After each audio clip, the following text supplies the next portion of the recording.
en Santiago a 16 de octubre del año 2024, vistos y oídos.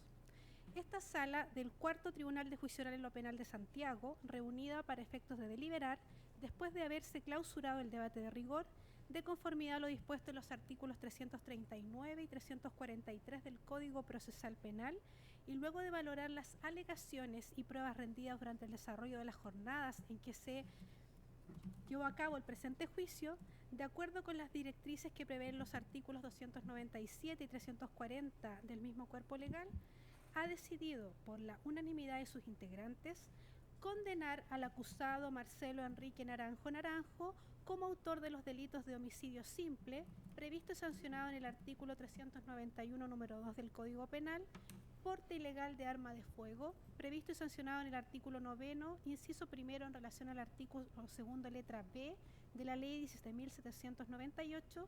y disparos injustificados en la vía pública, previsto y sancionado en el artículo 14D, en relación al artículo 2, letra B, de la Ley 17.798, todos en carácter de consumados, toda vez que la prueba aportada en juicio se estimó suficiente e idónea para tener por acreditado los presupuestos fácticos contenidos en la acusación, así como la participación del encartado, teniendo especialmente presente lo siguiente. 1. Que la prueba incorporada, consistente en testimonial, pericial, documental y otros medios de prueba, permitió a este tribunal imponerse y dar por establecida la efectividad de haberse producido el fallecimiento de Francisca Ignacia Sandoval Astudillo el día 12 de mayo de 2022, producto de una encefalopatía hipóxico-isquémica causada por un traumatismo encefalocraneano por un proyectil balístico que recibió el día 1 de mayo de 2022, recibiéndose el reporte pericial del médico tanatólogo del Servicio Médico Legal, Juan Emilio Cornejo Cort, en virtud del cual se pudo constatar la lesión presente en el cuerpo de la víctima, que era compatible con un impacto balístico y en el que el perito concluyó su causa de fallecimiento, lo que fue concordante con las fotografías que se le exhibieron y con el certificado de defunción debidamente incorporado. 2. Que el tribunal pudo oír el relato de los padres y de hermanos de la víctima, quienes dieron cuenta de la labor de reportera que Francisca desempeñaba en el Canal 3 La Victoria, y que ese día domingo 1 de mayo de 2022 asistió a la marcha convocada por el Día del Trabajador, que luego, en horas de la tarde, recibieron la información de que había tenido un accidente y al llegar a la posta central tomaron conocimiento de la herida de bala que había recibido, informándoles que el daño que presentaba era irreversible y que luego de 12 días hospitalizada falleció. Relataron al tribunal el sufrimiento que importó para toda la familia el haber perdido a Francisca, quien además tenía una hija de 5 años a la fecha de ocurrencia de los hechos. 3. Ahora bien, las circunstancias en que la víctima fue herida el 1 de mayo de 2022 y la participación que en aquel hecho le cupo al acusado resultaron ser los principales objetos debatidos en el presente juicio y sobre los cuales debió recaer la prueba incorporada por el Ministerio Público, a la que adhirieron ambas querellantes y que, por cierto, la defensa hizo suya. Es así que el tribunal contó con el testimonio de funcionarios de la Brigada de Homicidios Central de la Policía de Investigaciones de Chile, quienes dieron cuenta detallada de todas las diligencias en las que les correspondió participar y la forma en que pudieron determinar la participación del acusado. Dieron cuenta que el día 1 de mayo de 2022 fueron instruidos que debían concurrir a la posta central por existir personas heridas en una manifestación llevada a cabo en calle Alameda, a la altura del barrio Meik, y que al llegar al referido centro asistencial se percataron que 3 personas mantenían heridas a bala, una en un hombro, otra en la pierna izquierda y Francisca Sandoval, quien tenía una herida de bala en el cráneo, por lo que su lesión era de mayor gravedad. 4. Con estos antecedentes concurrieron al lugar de los hechos, pudiendo levantar una serie de vainillas de distintos calibres y algunas de ellas a fogueo, destacándose las 4 vainillas encontradas en calle San Alfonso, esquina Alameda, las que al ser periciadas se determinó que eran calibre .40 Smith & Wesson, que mantenían una percusión de tipo rectangular, lo que es propio de las pistolas marca Glock, afirmando la perito balístico de la Policía de Investigaciones, Jimena González, que no existen otras armas que tengan esa percusión, ya que está patentado por dicha marca, quien concluyó además que habían sido percutidas por la misma arma de fuego luego de haberlas comparado microscópicamente. 5. Que lo anterior es necesario agregar que al momento de llevarse a cabo la autopsia de la víctima se le extrajo desde su cráneo un proyectil encamisado calibre .40 Smith & Wesson con rayado balístico poligonal, lo que según los dichos de la perito González resulta ser poco común, ya que lo habitual es el rayado estriado, y entre las marcas de armas que presentan el rayado poligonal se encuentran las pistolas marca Glock,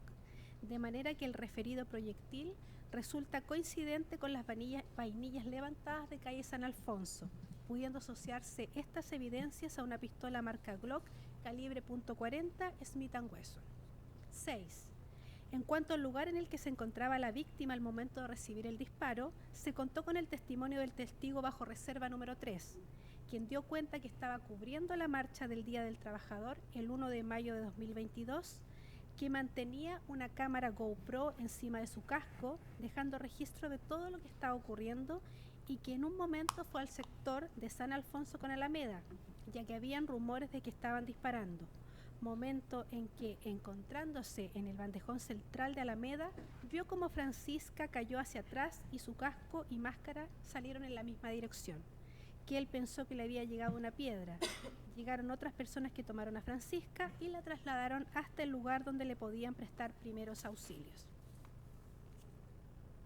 7. Asimismo, el tribunal pudo apreciar directamente el video registrado por el testigo anterior, en el que se puede ver a la víctima con las vestimentas que luego fueron entregadas a personal de la Policía de Investigaciones por parte de su familia, con su celular en la mano grabando hacia calle San Alfonso, y que se mantenía de pie al lado de un árbol en el bandejón central de calle Alameda, momento en que luego de un ruido flexiona sus rodillas y cae hacia atrás. 8. En similares términos se aportó el testimonio de la testigo bajo reserva número 6, quien indicó que se encontraba registrando lo que ocurría en el sector de Alameda con calle San Alfonso y que en un momento hubo disparos y vio que en el bandejón central de Alameda una persona cayó. Luego cruzó a ver y se dio cuenta que había sido Francisca, quien estaba llena de sangre. 9. Como se señaló previamente, el punto en discusión en el presente juicio se centró en determinar si fue el acusado quien fue el autor del disparo que impactó a la víctima, por cuanto la defensa basó su teoría en negar su participación en el hecho, refiriendo luego que su representado había empleado un arma fogueo y haciendo referencia a los disturbios existentes en el lugar, y según sus dichos, a un centenar de personas con objetos similares a armas de fuego, planteando que no es posible, en definitiva, saber el arma que se empleó para disparar, su calibre, ni si la persona que disparó fue su defendido. 10. Que cabe dejar asentado que el tribunal adquirió convicción, más allá de toda duda razonable, de que fue el acusado a quien le cupo participación culpable en el hecho descrito en la acusación. Ello en base a la múltiple evidencia que la Fiscalía incorporó y que permitió posicionar al acusado en el lugar de ocurrencia del hecho en el momento mismo de la perpetración del disparo que finalmente ocasionó la muerte de Francisca. 11. Importante resultaron los videos incorporados al juicio, los recogidos desde calle Alameda, esquina San Alfonso de la Municipalidad de Santiago, las cámaras privadas recogidas desde San Alfonso números 9 y 30, el registro de la cámara GoPro aportada por la testigo reservado, la grabación registrada por la propia víctima a través de una transmisión en vivo, instantes previos al momento en que recibió el disparo, y el registro de la cámara Canon aportado por el testigo de iniciales CQM, en los que es posible ver al acusado con un elemento en sus manos con las características propias de una pistola Glock, y color, cargador extendido y con terminación en recto por no tener martillo, en posición isósceles y apuntando hacia el bandejón central de Alameda, justamente al lugar donde se encontraba la víctima. 12. que de manera adicional el perito en sonido y audiovisual, Glubis Achipinti, refirió haber periciado los videos recién aludidos e indicó la metodología que empleó para los efectos de lograr sincronizar dichos registros, lo que permitió dar cuenta de manera científica y con total exactitud el momento en que el acusado, en una primera ocasión, estando con polera negra con logo Nike y jeans azul, en calle San Alfonso, levanta ambas manos apuntando hacia Alameda, realiza un primer disparo, que es el que impacta a Francisca Sandoval, luego baja sus manos, retrocede siempre mirando hacia Alameda y nuevamente toma la postura de disparador y efectúa disparos. A continuación empieza a retroceder y luego de 4 minutos vuelve al lugar, pero esta vez con un polerón gris que cubre su cabeza para ejecutar una segunda ronda de disparos. 13. Asimismo, el funcionario de la Policía de Investigaciones, Matías Maulén, refirió que previo a la pericia antes aludida, pusieron de manera simultánea los registros de cámaras en distintos computadores, dando la secuencia exacta de cómo ocurrieron los hechos, sin que quede duda alguna de que la primera secuencia de disparos efectuados por Naranjo a las 12:30 horas fue el que impactó a Francisca Sandoval. 14. Las pruebas antes referidas fueron consistentes además con la pericia realizada por Max Villa y que fue expuesta en juicio por la perito Jimena González, quien establece la posición de la víctima y del tirador, así como la trayectoria del disparo, concluyendo que la víctima estaba de pie en el bandejón central de la Alameda. El tirador estaba en calle San Alfonso sobre la acera oriente y hacia el sur de la Alameda con una estimación de aproximadamente 17 metros. Estableciendo una distancia entre la víctima y el tirador de 61,9 metros en línea recta,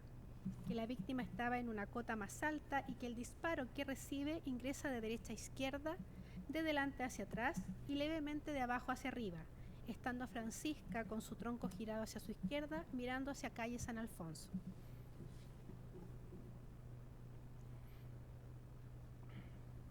15. De este modo, la identificación del acusado como el responsable del disparo que impactó a Francisca el 1 de mayo de 2022 es concordante con las imágenes que circularon por redes sociales el día de los hechos y en los que se identificaba claramente el acusado como el tirador. Y es con estos antecedentes que funcionarios policiales, previa autorización judicial, diligenciaron la detención del acusado el 2 de mayo, sin encontrar en su poder el arma de fuego empleada. Y luego el día 5 del mismo mes concurrieron nuevamente al domicilio de Naranjo, esta vez para incautar los teléfonos celulares existentes en el lugar, que luego de llegar a cabo la extracción de la información de los móviles, resulta relevante la conversación sostenida por WhatsApp entre el acusado y su pareja Celia, el día 1 de mayo de 2022, en la que a las 13:06 horas el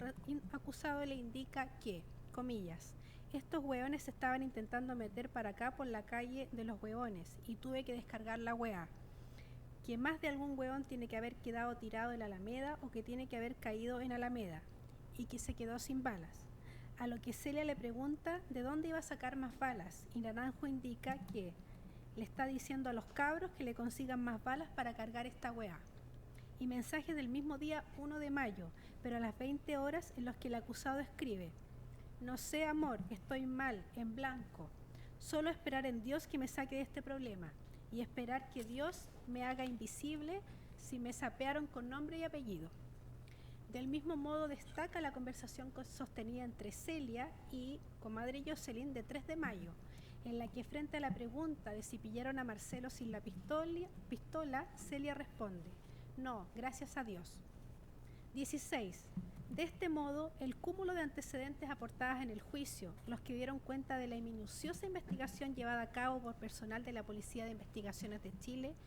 permitió que este tribunal adquiera convicción, más allá de toda duda razonable, que el 1 de mayo de 2022, en la intersección de calle Avenida Libertador Bernardo Higgins y San Alfonso de la comuna de Santiago, el imputado Marcelo Enrique Naranjo portaba en sus manos un arma de fuego y que procedió a disparar en varias oportunidades hacia las personas que se encontraban en el bandejón central de la Alameda, en dirección al norte de su posición impactando uno de los disparos en el cráneo de la víctima, doña Francisca Ignacia Sandoval Astudillo, lo que le causó la muerte el 12 de mayo de 2022. Tal hecho es constitutivo del delito consumado de homicidio simple, previsto y sancionado en el artículo 391, número 2 del Código Penal. 17. El tribunal estimó insuficiente la explicación que el acusado dio al declarar en juicio relativa a que el día de los hechos encontró un arma en el lugar, que siempre pensó que era fogueo y que las cosas que le indicó a su pareja por medio de mensajería WhatsApp solo era una exageración o una tontera, siendo inverosímil esta explicación, ya que el tribunal pudo apreciar directamente la cantidad de veces que el acusado ejecutó disparos en una primera instancia, siendo el primero de ellos el que impacta a Francisca, y que luego se consigue una prenda de color gris para cubrir su cabeza y volver a ejecutar disparos en una segunda oportunidad, que de las imágenes aportadas es posible advertir que del arma que el acusado emplea salen vainillas e incluso un proyectil luego de efectuar disparos, que luego de estas dos instancias de disparo el acusado se retira, se desprende del arma y de sus vestimentas para acto seguido comentarle a su pareja que había descargado la weá, que más de uno tiene que haber caído en Alameda o tiene que haber quedado tirado, que se quedó sin balas y que estaba intentando conseguirse más, lo que permite descartar el planteamiento de tratarse de un arma fogueo. 18. Y también el tribunal desechó la alegación de la defensa relativa a la participación de terceras personas en el hecho que le causó la muerte a la víctima, ya que si bien los funcionarios de la Policía de Investigaciones refirieron que hubo otras personas en el lugar con elementos similares a un arma de fuego, explicaron y dieron cuenta detallada y pormenorizada del motivo por el que se descartó que hayan tenido participación en el disparo que ocasionó la muerte a la víctima, siendo categóricos en indicar que no es posible que un tercero, distinto a Marcelo Naranjo, haya sido el responsable del disparo que impactó a Francisca, lo que además el tribunal pudo apreciar con los videos que fueron exhibidos en el juicio y en los que se pudo apreciar que en el momento mismo en que la víctima recibe el disparo, era solo el acusado quien se encontraba en calle San Alfonso apuntando hacia el bandejón central de Alameda en posición isósceles. 19. Que cabe dejar asentado que las alegaciones de la defensa se sustentaron solo en sus dichos, tergiversando los relatos de los testigos en su propio provecho o contrariando la prueba científica incorporada al juicio, proporcionando conclusiones totalmente antojadizas sin ningún tipo de sustento, ya que no rindió probanza alguna que permita darle cierto grado de plausibilidad. Asimismo, se intentó asilar en los dichos de su defendido, quien prestó declaración en juicio luego de que se hubiera rendido toda la prueba, proporcionando una versión totalmente acomodaticia y exculpatoria, aseverando circunstancias que no tienen correlato alguno con la abundante prueba rendida por los acusadores. 20. En mérito de las conclusiones vertidas precedentemente, se desestima la pretensión absolutoria alegada por la defensa del acusado, fundada en su falta de participación, lo que ciertamente fue contradicho con la abundante prueba incriminatoria a su respecto. 21. En cuanto a la petición de la defensa de recalificar los hechos a un cuasi delito de homicidio y que fuera planteada en su alegato de clausura, el tribunal la rechazará, considerando que la conducta del acusado y que fue descrita en los numerales anteriores no se condice con un actuar culposo como lo pretende la defensa, sino que da cuenta de una conducta dolosa, por cuanto quedó demostrado que el acusado sabía que mantenía un arma de fuego real en sus manos y el decidir disparar directamente a manifestantes y personas que estaban en el sector de Alameda implica la posibilidad cierta de acertar en un tiro,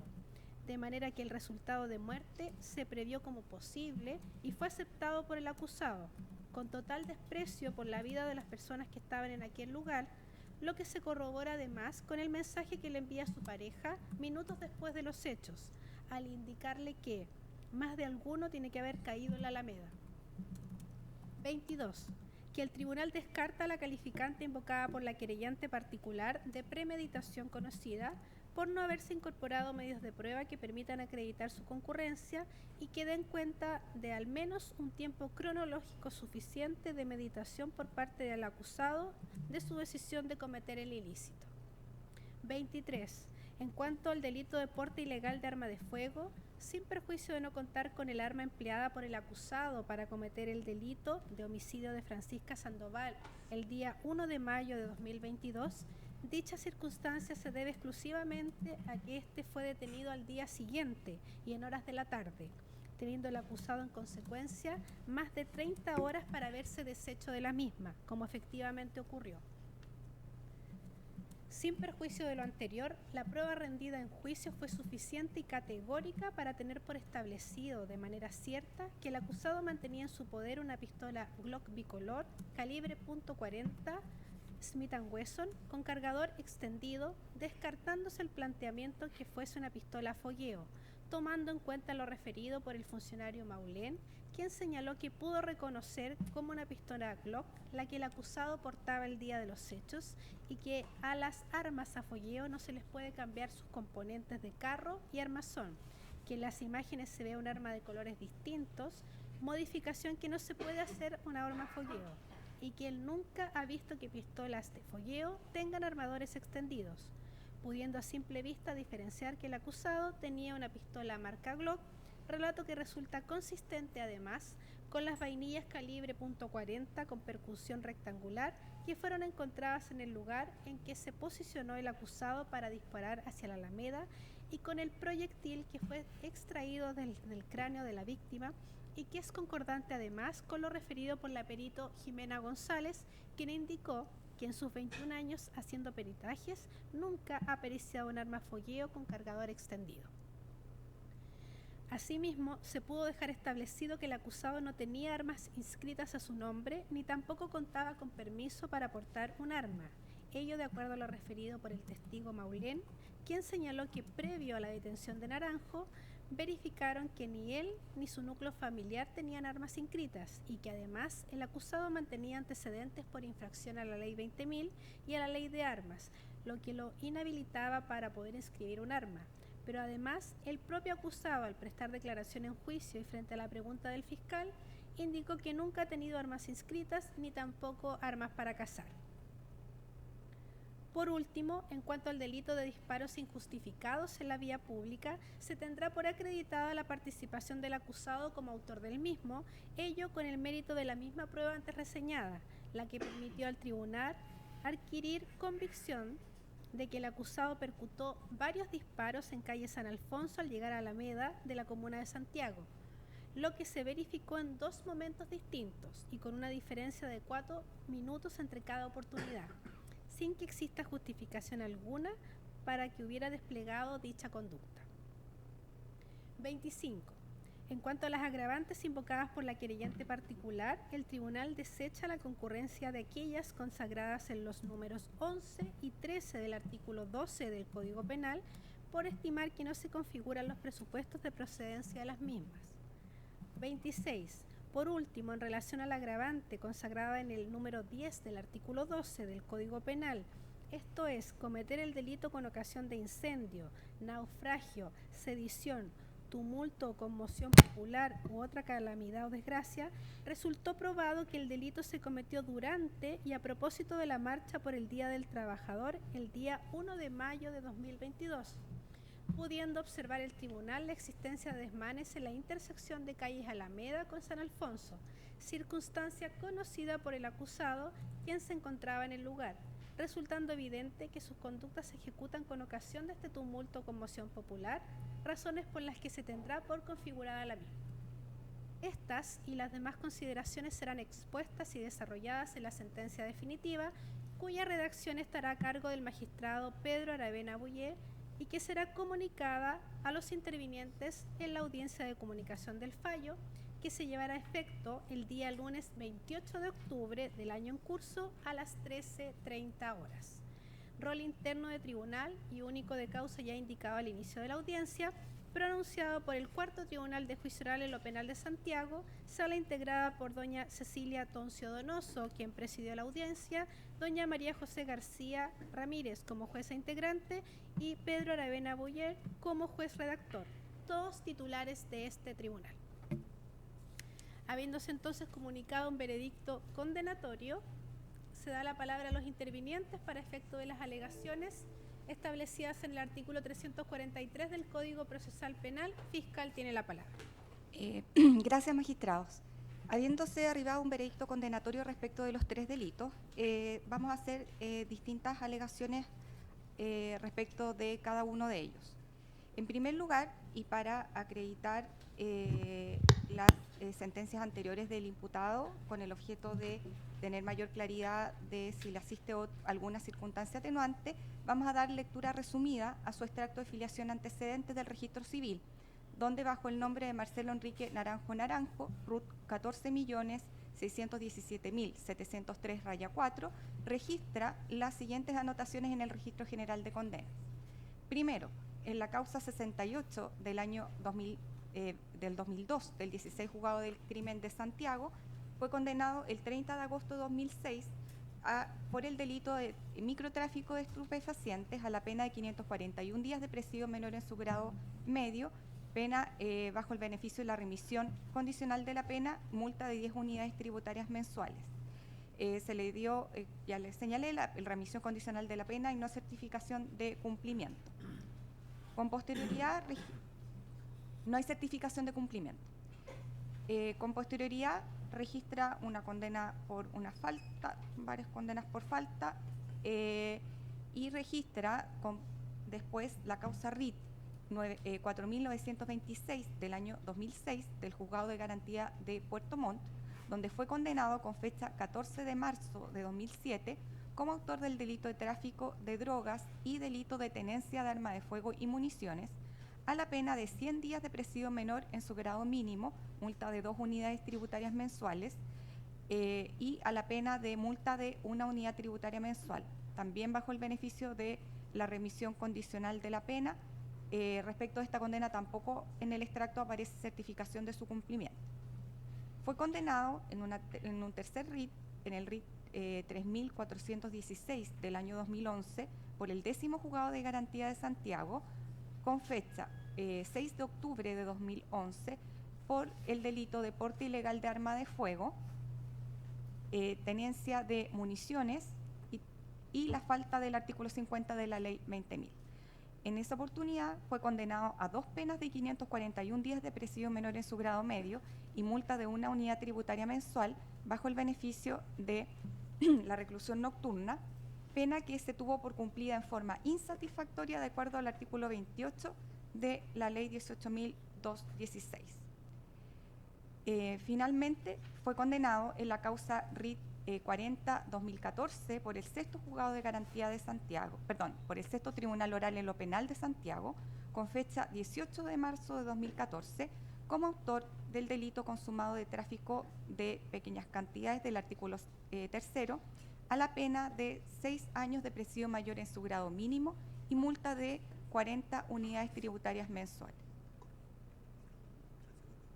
Perdón, es tráfico el artículo 3º, sí, es tráfico, sí.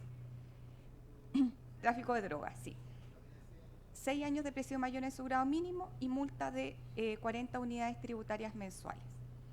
En ese sentido, magistrado, desde ya queda descartado que el acusado le asista alguna circunstancia atenuante relativa al artículo 11, número 6. Desde ya, habiendo dado por acreditada una de las circunstancias agravantes señaladas por el querellante particular, el Ministerio Público va a modificar su solicitud de pena señalada en la acusación respecto del delito de homicidio, teniendo en consideración que ya es parte del ejercicio que debe hacer al juzgador ir en el marco completo del delito de homicidio simple que llega hasta el presidio mayor en su grado máximo. En ese sentido, vamos a solicitar la pena de 20 años de presidio mayor en su grado máximo, accesorias legales y accesorias legales, teniendo en consideración lo siguiente. En primer lugar, el tribunal ha dado por establecida una circunstancia agravante de responsabilidad penal relativa principalmente a el contexto en que se produce este delito de homicidio. Creemos también que es relevante tener en consideración otras circunstancias relativas a la propia comisión de los hechos, como es, por ejemplo, haberlo efectuado, ¿no es cierto?, dentro de una muchedumbre para prevaler, ¿no es cierto?, su impunidad. Y además es necesario tener en consideración la mayor extensión del mal causado que ha sido vertido y probado con creces en este juicio en relación a que Francisca era madre y todas las consecuencias perjudiciales que tuvo para toda su familia, no solo la pérdida de Francisca, sino que también las consecuencias que tuvo a nivel familiar de los cuidados de la hija de Francisca y los posteriores litigios que han tenido que realizar precisamente por dichos cuidados personales, cosa que no se habría producido, ¿no es cierto?, si Francisca estuviese presente acá. Esas son las razones por las cuales se solicita entonces la pena de 20 años de presidio mayor en su grado máximo. Respecto de los delitos de porte ilegal de arma de fuego y disparos injustificados, el Ministerio Público solicita se le imponga la pena solicitada en la acusación, esto es la pena en su grado máximo de 5 años de presidio menor en su grado máximo respecto de ambos delitos, teniendo en consideración que si bien la condena previa por el delito de porte ilegal de arma de fuego y tenencia de municiones no es posible invocarla como una circunstancia agravante de reincidencia específica, sí debe tener en consideración el juzgador al momento de determinar la pena, es que el acusado ya fue sometido a un proceso anterior por estos hechos que no lo disuadió de seguirlos cometiendo en el tiempo. Y en ese entendido creemos que la pena justa y adecuada es la pena solicitada en la acusación fiscal.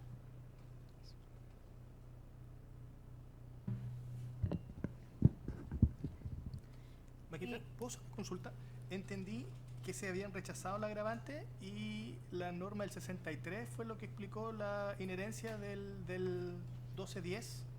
o No, fue concedida derechamente. No, la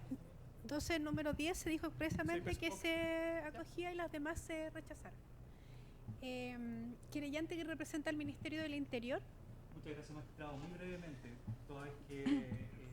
considera esta parte que es bastante cabal el relato que ha hecho la fiscal respecto a las circunstancias modificatorias de responsabilidad. A razón de lo anterior, esta parte adhiere a lo requerido por la fiscal en cuanto al descarte absoluto de cualquier circunstancia atenuatoria de responsabilidad respecto del condenado, y asimismo hacemos nuestra también la modificación respecto del quantum de pena que se hace respecto del homicidio cometido por el acusado, toda vez que se ha manifestado ya por nuestras señorías que se ha dado por acreditado la agravante de haber actuado en tumulto. Eso, magistrado. Querellante que representa a la víctima. Buenas tardes, magistrado. Los mismos términos que el colega, ya fue detallado el alegato de la colega del Ministerio Público, vamos también a adherir respecto de la circunstancia atenuante y también respecto a la recalificación de la cuantía de la pena en atención a la agravante que vuestra señoría ha logrado acreditar. Solamente eso. Defensa. Gracias, señoría. Señoría, atendía el veredicto del tribunal y la concesión del agravante del 12 número 10, queda esta defensa hacer alegaciones respecto de otras modificatorias. Me parece, señoría, que en el caso corresponde conceder a mi representado la atenuante del 11 número 9, esto es coloración sustancial al momento de esclarecer el hecho. Sobre la base de lo siguiente, señoría. En primer lugar, tener presente que mi representado renunció a su derecho a guardar silencio, colaboró desde el día 1 con los funcionarios policiales que llegaron a detenerlo. Al día siguiente, teniendo, el tribunal recalcó 30 horas para deshacerse de un arma, tuvo la misma cantidad de horas, por ejemplo, para darse la fuga, para evitar la acción de la justicia. Eso no lo hace, se queda en el domicilio a la espera de que concurran funcionarios policiales. Llegan, señoría, a su domicilio, lo detienen, pero también, señoría, toman declaración y presentados sin haber cumplido, por ejemplo, con la posibilidad de llamar al fiscal para efecto de que se contacte con un defensor penal público y pueda tener algún letrado desde los actos iniciales de un procedimiento en su contra.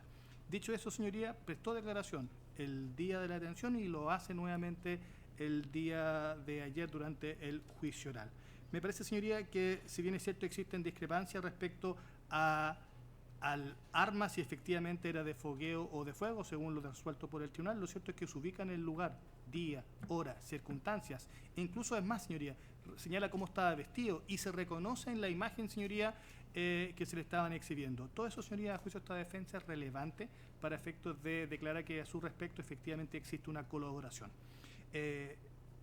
Esta colaboración, señoría, no es entendida como lo hacía el antiguo Código de Procedimiento Penal en orden a una confesión espontánea, que era el mismo 11 número 9. El día de hoy, señoría, basta colaborar con el tribunal en generar ciertos criterios donde puede ayudar a generar convicción respecto de participación. Y eso, señoría, a juicio de esta defensa, se da en este caso. Lo contrario, señoría, es señalar que da lo mismo que el imputado preste declaración, hubiésemos llegado al mismo resultado. Lo cierto es que aún así se debe sopesar la declaración de mi representado, porque lo dispuesto en el artículo 340, cuando habla respecto de convicción del tribunal, en el inciso final, señoría, que señala el tribunal no se podrá condenar a una persona con el solo mérito de su propia declaración, señoría, es relevante para entender que efectivamente no estamos frente a una confesión espontánea y bastan distintos elementos para efecto de ayudar al tribunal a generar convicción. Me parece que en este estadio procesal se da ese plus para efecto de reconocer esta colaboración sustancial del 11 número 9 del Código Penal. Así las cosas, existiendo dos modificatorias, 11 número 9, 12.10 por parte del agravante, señoría, entiende esta defensa que pueden recorrer efectivamente toda la extensión de la pena y esta parte va a pedir presidio máximo en su grado medio. Presidio mayor digo, en su grado medio. Y voy a pedir que esta sea estimada en su mínimo, señoría, para efectos del quantum de la pena. Respecto de la figura del artículo 9, inciso primero, esto es la del porte y tenencia de arma de fuego, voy a pedir, señoría, que se condene a mi representado a la pena de presidio menor en su grado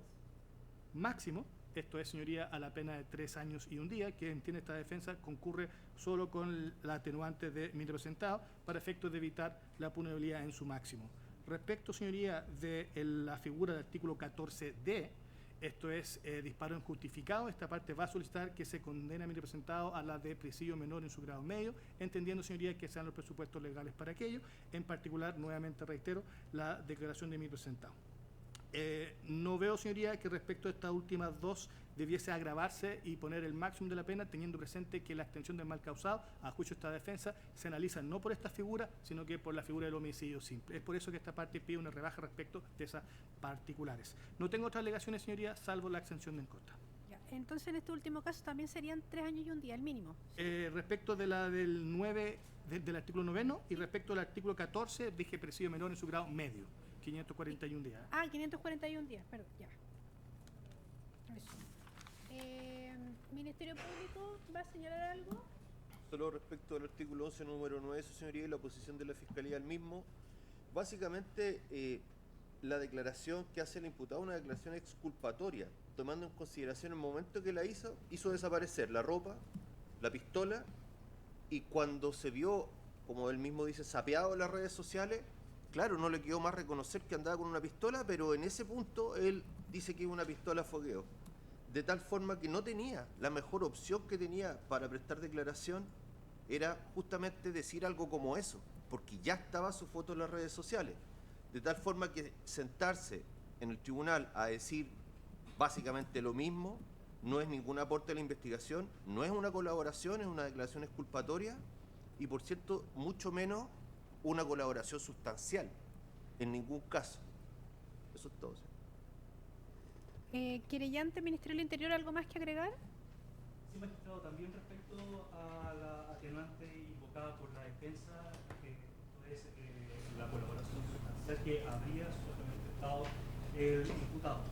Es cierto, magistrado, que en esta declaración él apenas fue detenido, pero tal como indica el señor fiscal, esta declaración no tuvo por objeto, y esto también va muy relacionado con la teoría del caso que mantuvo la defensa de manera cuidadosamente confusa,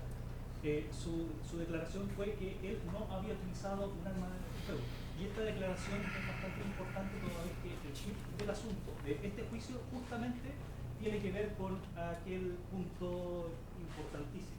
Acá lo más importante, una parte era probar la existencia de un arma de fuego en manos del acusado y por otra parte el nexo causal del mismo. Por lo tanto, malamente podríamos entender como sustancial y ni siquiera en el sentido de supresión mental hipotética como ha sido entendido por algunos tribunales, sino que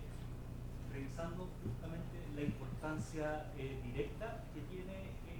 la declaración del imputado respecto de la acreditación de estos hechos. Por lo mismo, magistrado, damos que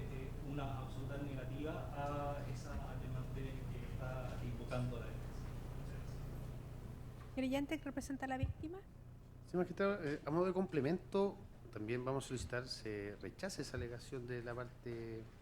defensora, considerando que lo ya expuesto por los colegas anteriormente, pero que además el acusado declara al término, casi al cierre del proceso, con toda la prueba rendida, y hace una declaración que, como bien lo dijo el mismo tribunal, acomodaticia a lo ya expuesto,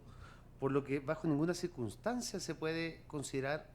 una colaboración, y bien lo decía el colega, mucho menos sustancial. De hecho, en su declaración inicial como en la final, él niega los hechos que han sido ya acreditados fuera de toda duda razonable. Por lo tanto, creo que no procede bajo ninguna circunstancia. Solo eso, magistrado. ¿Defensa algo más que agregar? ¿No?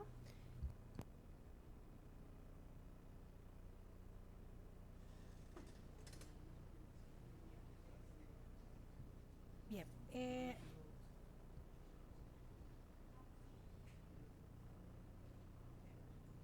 Bien, entonces, como bueno, todas las alegaciones serán resueltas en la sentencia definitiva a dictar, que ya se indicó, será comunicada el día lunes 28 de octubre a las 13:30 horas en este tribunal. La lectura va a ser, digamos, presencial en cuanto al tribunal, al juez redactor. Sin perjuicio de ello, bueno, ustedes pueden concurrir o se va a enviar el link. De todas maneras, también se puede excusar a quienes no puedan comparecer ese día. En cuanto al acusado de defensa, ¿desea que sea trasladado? Mi representado, señoría, se le explicó, se le preguntó y desea venir a estar presente a la lectura. Ya, perfecto. Entonces se oficiará a Gendarmería de manera oportuna para que sea trasladado el acusado a la comunicación de sentencia. Bien, se pone fin a la audiencia, entonces que tengan buena tarde. Hasta luego.